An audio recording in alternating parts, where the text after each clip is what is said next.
Welcome back. Well, Matthew Hussey is a relationship expert and author of the best-selling book, Get the Guy. He's analyzed thousands of dates over his career and coaches women on their quest for the perfect relationship.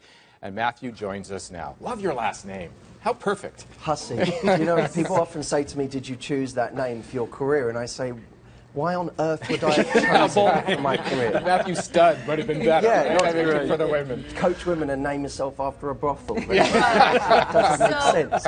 You're going to practice. Your book came out a while ago. You were here for that before, and then now you're doing a speaking tour across Canada. So, like 500 women showed up last night here. Now you're on your way to Winnipeg. What are we doing wrong as singletons? What's the big mistake? I mean, right now, I don't know that all of the mistakes are different to what they would have been 50 years ago. Certainly, I think, in some senses, because of technology, we're losing the art of charm. I think so many of us are used to just talking online now and speaking to each other digitally that we're not used to interacting in person anymore. Even online dating can be a problem when people spend 6 days a week online instead of actually going out. The whole point is if you're doing online dating right, you should be on online dating 1 night a week, and the other 6 you should be on a date. So there's a lot of problems right now where people are getting sucked into these methods that are being sold as the cure when in fact they only really deal with one part of the process, which is how to meet people.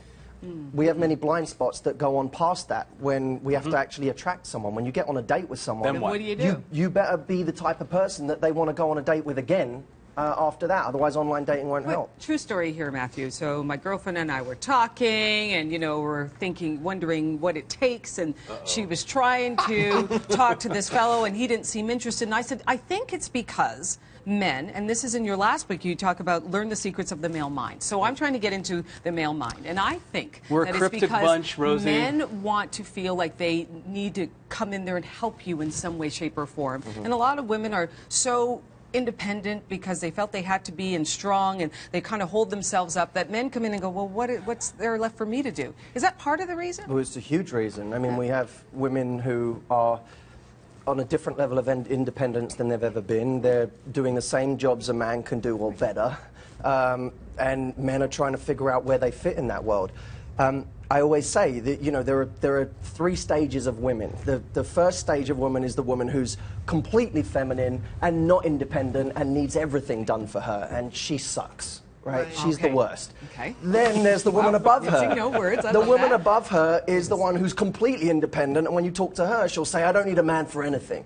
I don't need a man to help me with anything. I can do it all on my own. And she sucks too, because she's boring to be around. Every guy wants to be around a woman who needs her. Yeah. But the woman who really gets it, she's the woman who says, I know I can do all of this on my own. Of course I can go through life handling business. I'm capable. Of course I can do that. But it's a lot of fun when I let someone else help. That's the woman who gets it.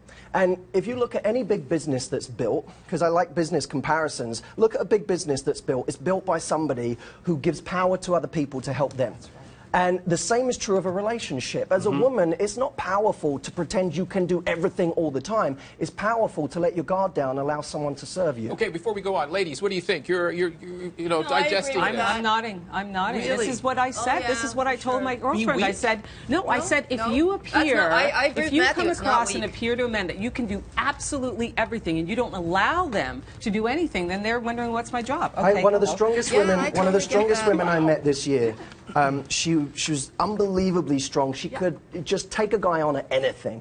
And yet we were in the kitchen one day, and she grabbed the jar out of the cupboard, and she tried for 2 seconds to open it. I'm sure she could have opened it with 5 seconds. I'm sure she gets to the olives without me when she's at home.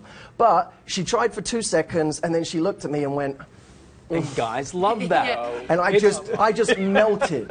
I melted. See? And people who don't get that are always the one who end up attracting guys they can walk all over. Can I add something to that? Conversely, I think it also helps when the guy can share those responsibilities as well, and not be the guy who's domineering and say, okay, yeah, I can do it, I can take over, but to say, okay, I'm good at this, but hon, can you do that for me? Because I'm not as good. Making anything. I think it's just allowing someone into some space in your life. It's about being real. Look, we've got to a time when there are a lot of women who I think they do a disservice to other women by trying to convince them that they shouldn't need a man for anything. I think it's a disservice. I think the men and women need each other. That's. But here's the we thing, all I'm the need oldest each guy other. at the table I here. agree. And I can tell you, I think it's more about, and correct me if your experience among talking to women is different, it's more about doing things that you don't expect. It isn't opening jars. It's things like making sure that the bed is made, you bring flowers home, you make dinner reservations, you think outside the box. Oh, but now you're talking about what makes the guy sexy, not what makes the woman sexy. Yeah. If So you're a talking combination about of the two would be the perfect relationship? absolutely, what a woman loves is for a guy to lead every once in a while, for a guy to not say, "What do you want to do tonight?" but to come home and say, "You know what? I've got a plan. Yeah. I've got a plan." Of course, women love that, but from the other side, if a woman loves a guy who can lead from time to time, a man loves a woman who can show that she needs him from time to time. We badly wish we had another hour or two. This is so good. Maybe not us two, but the to ladies talk do. to you. The book's called Get the Guy. There's a tour going on that's heading, as I said, to Winnipeg. If people, we're going to Winnipeg next, and if people want to check out our videos, we have a bunch of free videos online, and they're at howtogettheguy.com/advice. Okay, Matthew Hussey, thanks for dropping by. Thank Hope you we for see having you me. again. I'm sure.